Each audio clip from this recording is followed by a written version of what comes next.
हा GR म्हणजे तुमच्या तोंडाला पुसलेली पानं आहेत। जिसकी जितनी संख्या भारी उसकी सत्ता में भागीदारी, हाच नियम लावला पाहिजे। आम्ही सगळे देशाचे मालक आहोत।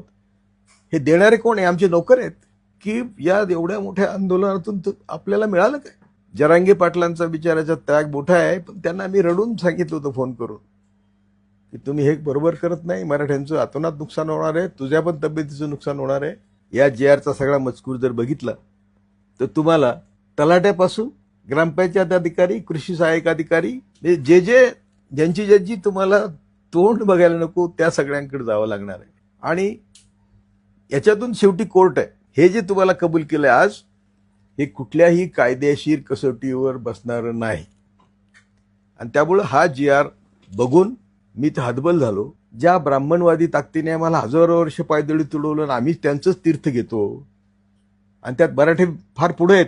कुठला स्वर्ग, कुठला नरक, कुठले 33 कोटी देव, कायम तुम्हाला काल्पनिक जगात ठेवून तुम्हाला मूर्ख बनवण्याचं काम ज्यांनी हजारो वर्ष केलं, GR काढून त्यांनी हेच काम केलेलं आहे। कायदेशीर आरक्षण जर द्यायचं असेल तर ते केंद्र आणि राज्य मिळूनच देऊ शकतं। दोन्हींचे पॉवर असे आहेत की ते एकमेकाला सोडून होऊ शकत नाही।